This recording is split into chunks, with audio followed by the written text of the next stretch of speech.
موقع فراہم کیا کہ میں اس مبارک جمعہ کے موقع پر اس کلمے کی تشریح کر سکوں۔ پھر میں شکر گزار ہوں اپنے پادری صاحبان کی اور تمام سیشن کی کہ جنہوں نے ایک دفعہ پھر مجھے اس لائق سمجھا کہ میں آپ سبوں کے سامنے اس خداوند کے روبرو اس کے گھر میں شامل ہو کر اس کی تفصیل و تشریح کر سکوں۔ اس سے پہلے کہ ہم اس کی تفصیل و تشریح کو شروع کریں، آئے ہم سبھی اپنے سروں کو جھکائیں گے بالخصوص میرے لیے اور اپنے لیے خداوند پاک خدا سے اپنی رہنمائی کو مانگیں گے۔ مہربان قدوس خداوند، تیری بڑی شکر گزاری کہ تو ناکموں کو اپنے نام و جلال کے لیے چنتا ہے۔ میں تیری شکر گزاری کرتی ہوں کہ تو جہاں نہیں ہوتا وہاں سے بھی کاٹ لیتا ہے میرے خداوند۔ میں تیری نکمی ناچیز ادنا بیٹی ہوں میرے خداوند، اور تو نے مجھے اس لائق سمجھا کہ آج میں ان بیٹھی جانوں کے لیے تیرے کلام اقدس کو بیان کر سکوں۔ آج میں تیرے پاک روح کی معموری کو مانگتی ہوں، کیونکہ ہم انسانی عقل کو رکھتے ہوئے اپنی سمجھ سے اس کو نہیں سمجھ سکتے، لیکن تیرے پاک روح کی معموری جو ہمیں اس کو سمجھنے، سیکھنے اور اس پر عمل کرنے کے لیے ہماری مدد کرتی ہے، سو تو ہمیں اپنے پاک روح سے بھر دینا تاکہ آج ہم یہاں سے ڈھیروں برکات کو وصول کرنے والے بن سکے۔ مسیح خداوند کے نام سے آمین۔ 7ویں کلمے کی تلاوت جو کہ آپ سبوں کے سامنے پیش کی گئی، جس کے الفاظ کچھ یوں تھے: پھر اس نے بڑی آواز سے پکار کر کہا، اے باپ، میں اپنی روح تیرے ہاتھوں میں سونپتا ہوں، اور یہ کہہ کر جان دے دی۔ اس سے پہلے کہ ہم اس کی تفسیر کو شروع کریں، 6 کلمات جو کہ آپ سبوں کے سامنے مختلف چہروں نے بڑی تفسیراً اور خوبصورتی سے بیان کی ہیں، اس کو دہراتی چلتی ہوں۔ پہلا کلمہ جو کہ خداوند یسوع مسیح نے ان کے لیے باپ کے حضور میں اپیل کی جو اس کو دکھ دے رہے تھے، جو اس کو لان تان کر رہے تھے کہ اے باپ ان کو معاف کر، کیونکہ یہ نہیں جانتے کہ یہ کیا کرتے ہیں۔ پھر دوسرا کلمہ جو کہ بیٹا ایک اختیار رکھتے ہوئے صلیب پر بھی با اختیار ہے، اور ڈاکو سے کہا کہ تو آج ہی میرے ساتھ فردوس میں ہوگا۔ ضرورت اس بات کی ہے کہ آج ہم اپنی زندگیوں پر غور کریں کہ ہماری توبہ کس ڈاکو جیسی ہے۔ تیسرے کلمے کو جب ہم دیکھتے ہیں تو ہمیں بڑی خوبصورت ایک محبت نظر آتی ہے جو ایک ماں اور ایک بیٹے کی تھی۔ ہم جانتے ہیں کہ ہمارا خدا کامل خدا ہے اور کامل انسان بھی تھا، تو اس نے دنیاوی تقاضے کو بھی مد نظر رکھتے ہوئے اپنے دنیاوی رشتے کو عزیز رکھا اور اپنی ماں کو اپنے شاگرد کے حوالے کر دیا۔ یہ تھے 3 کلمات جو خداوند یسوع مسیح نے لوگوں کے لیے ادا کیے۔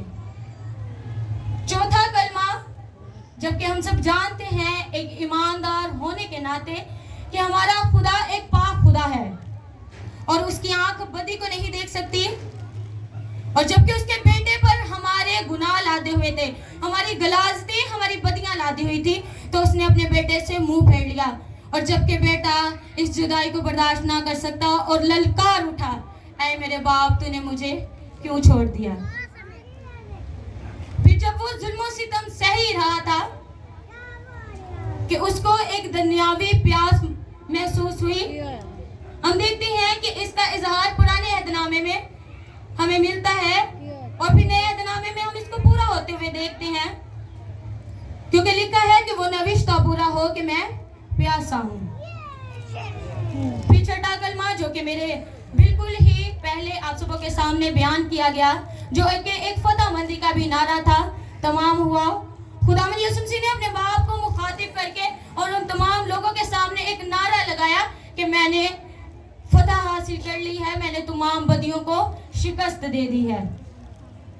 اب ہم غور کریں گے 7ویں کلمے پر۔ ہم پاک روح کی رہنمائی سے مسیح کے جان دینے سے قبل آخری کلمے تک سیکھیں گے۔ آخری کلمے کے الفاظ، اے باپ، میں اپنی روح تیرے ہاتھوں میں سونپتا ہوں۔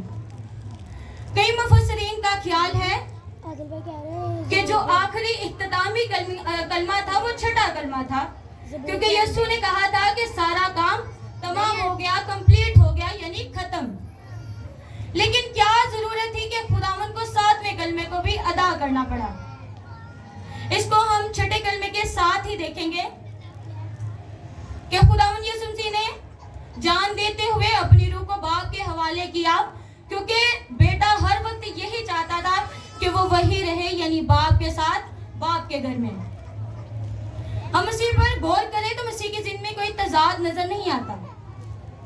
मसीह की जिंदगी में आखिर में भी वही कुछ है जो कि आगाज में था, क्योंकि हमारा खुदा कल आज बल्कि अब तक यकसा खुदा है।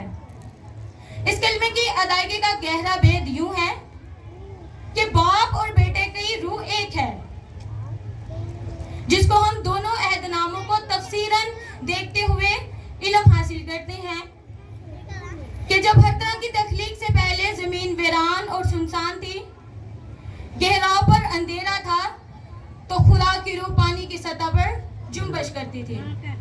और इसी रूह को जब हम बेटे में देखते हैं कि जब शागिर्द कश्ती पर सवार थे और लहरों की वजह से कश्ती डूबने लगी, तो उन्होंने खुदावंद यीशु मसीह को पुकारा और खुदावंद यीशु मसीह पानी पर चलकर शागिर्दों के पास आए, जिससे जाहिर होता है कि बाप और बेटे की रूह एक है।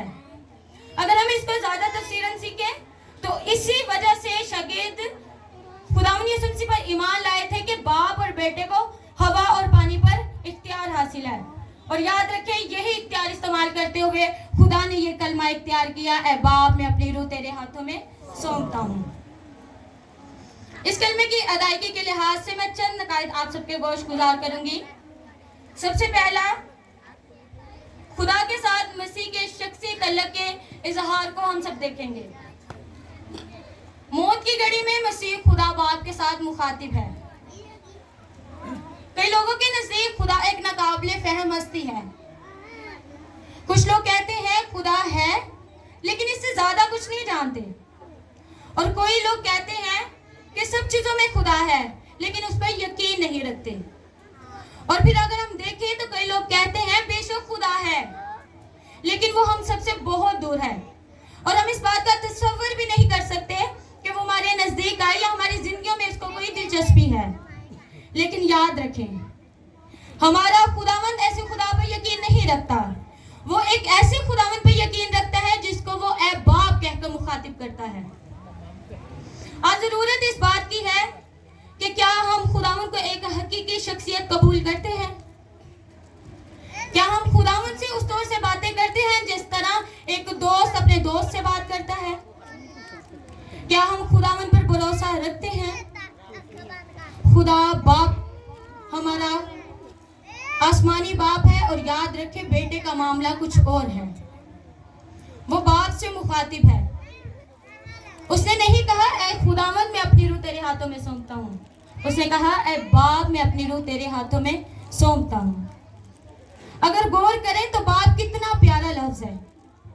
और याद रखें, खुदावंद यीशु मसीह को दुख की इस घड़ी में सिर्फ और सिर्फ इस बात की तसल्ली थी कि खुदा उसका बाप है। हमें भी इस बात से कितनी तसल्ली मिल सकती है कि हमें दुखों, परेशानियों, मुसीबतों में हम ईमान रखें कि खुदा हमारा बाप है।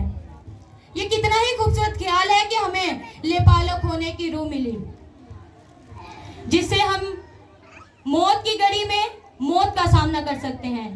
और इसी ख्याल को अगर हम लेते हैं तो फिर हमें मौत नहीं रहती, और हम खुदा में पुवस्त रहते हैं, जिस तरह बेटा खुदा में पुवस्त रहा। अगर गौर करें तो मेडिकल के लिहाज से या मेडिकल के लिहाज के अलावा भी आप सब भी इंसान है, और इंसान होने के नाते हमारे जिस्म में हर तरह का उतार चढ़ाव आता रहता है।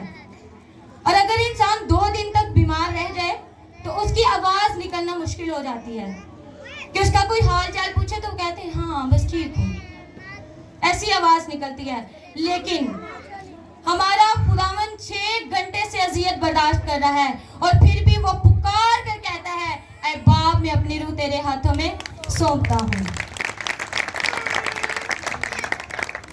फिर हम देखेंगे मौत से पहले मसीह के आखिरी अल्फाज। हम मसीह के आखिरी अल्फाज पर गौर करेंगे जो कि उसने इन 7 सलीबी कलमात में 7वें कलमे के तौर पर अदा किए, ऐ बाप मैं अपनी रूह तेरे हाथों में सौंपता हूँ। यहाँ काबिल गौर बात ये है कि मसीह ने कलाम मुक़द्दस के तनाज़ुर में रहते हुए जिंदगी बसर की, और इसी तनाज़ुर में जान भी दे दी। उसे जुबान पर अबूर हासिल था। क्योंकि अगर बाइबल मुकद्दस का मुताला करें तो हमें पता चलता है कि फकीह और फरीसियों के प्यादों ने वापस आकर कहा, इंसान ने कभी ऐसा कलाम नहीं किया जैसा उसने किया है। इससे जाहिर होता है कि बेशक खुदावंद की आखिरी किताब बाइबल मुकद्दस है और इसमें कोई शक नहीं कि वो इसके पहले अल्फाज से लेकर आखिरी अल्फाज तक बखूबी वाकिफ है, और ना सिर्फ इससे वाकिफ है बल्कि इसके पूर्ण असरार मतलब से भी आगाह है। इसीलिए उसने ये कलमात अदा किया, ऐ बाप मैं अपनी रूह तेरे हाथों में सौंपता हूँ। याद रखिए उसने अभी अभी फतहमंदी का नारा लगाया था, यानी तमाम हुआ, निजात का काम मुकम्मल हुआ। याद रखिए उसके दुख खत्म होने ही वाले थे। वो बाखुशी उससे लुत्फ अंदोज होने लगा था, और याद रखिए वो अपनी जुबान पर अबूर रखते हुए और बा इख्तियार होते हुए भी उसने कोई भी फिक्रा वाज़ा नहीं किया, बल्कि बाप को मुखातिब किया और कहा, ऐ बाप मेरी रूह, मैं अपनी रूह तेरे हाथों में सौंपता हूँ। उसने बाइबल मुकद्दस का यहाँ तक मुताला किया था कि उसकी रूह ने पाक नविश्तों को जज़ब कर लिया था। अगर हम मसीह की जिंदगी पर गौर करें तो मसीह की जिंदगी ने बाइबल के तमाम एक एक वर्ड को अपने अंदर जज़ब कर लिया था। ज़रूरत इस बात की है कि हम भी मसीह के नक्शे कदम पर चलें। अगर आप ऐसा करते हैं तो खुदा का पाक रूह आपको इस बात पर पुरजोर देगा कि आप उसके कलाम अक़दस को अजीज रखें। इख्तितामिया की तरफ बढ़ते हुए सबसे अहम पहलू ये है कि मसीह ने अपनी रूह को बाप के हवाले कर दिया है। इस कलमे में एक बहुत प्यारा सा ख्याल मौजूद है। जब मसीह के मरने का वक्त नजदीक आया तो उसने खुशी से अपनी रूह को बाप के हवाले कर दिया। यीशु को मरने की जरूरत नहीं थी,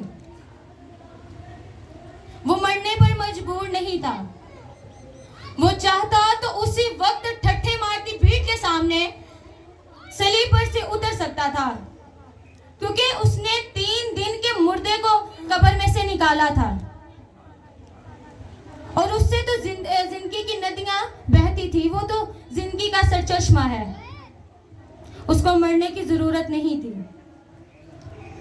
उसने जान दी सिर्फ रास्तबाजों के लिए, क्योंकि लिखा है न रास्त ने रास्तबाजों के लिए दुख उठाए ताकि हमको बाप तक पहुंचा सके। फिर हम देखते हैं कि कलाम खुदा में लिखा है, मैं अपनी जान देता हूं ताकि उसको फिर वापस ले लूं। अगर इस आयत पर हम गौर करें तो इसमें बेटा भी बा इख्तियार नजर आता है, और सिर्फ उसने इस आयत को फरमाया नहीं बल्कि इस पर अमल पहरा होकर भी दिखाया है। जैसा कि आखिरी कलमे में खुदा यीशु मसीह ने अपनी रूह को बाप के हवाले किया और अपनी जान दे दी, और फिर देखते हैं कि तीसरे दिन उसी इख्तियार के साथ अपनी जान वापस लेकर कब्र में से पूरे जाहो जलाल के साथ जी उठा, क्योंकि लिखा है जलाल और इज्जत का ताज उसे पहनाया गया। और देखें बेटे ने कैसी फरमाबरदारी की, जिसके बारे में बाप फरमाता है कि उसने ऐसी फरमाबरदारी की कि बाप ने उसे सर बुलंद किया और उसे ऐसा नाम बख्शा जो सब नामों से आला है। ऐसे आला पुरफजल नाम के लिए जोरदार ताली बजाएंगे। मैंने पहले भी आपको ये बताया है कि उसने बड़ी आवाज से पुकार कर इस कलमे को अदा किया है। अगर देखा जाए तो उसका पूरा बदन छलनी है, खून सारा बह गया है, पानी जिस्म से सारा निकल गया है, वो एक बेजान जिस्म बन गया है। लेकिन फिर भी उसे कौन ताकत दे रहा है? उसका बाप। और उसने बड़ी आवाज से पुकार कर कहा। उसने क्यों बड़ी आवाज से पुकारा? क्योंकि हम देखते हैं कि जब पहला कलमा अदा किया गया उसमें भी उससे लेकर आखिरी कलमे तक अगर हम देखें तो इतनी ताकत नहीं रहती। उसने बड़ी आवाज से इसलिए पुकारा ताकि वो फकीह फरीसियों को, शरा की आलिमों को, मजहबी रहनुमाओं को اور تمام سرداروں کو یہ بتا سکتا کہ میں نے اس جنگ عظیم کو جیت لیا ہے اور ابلیس کو شکست دے دی ہے۔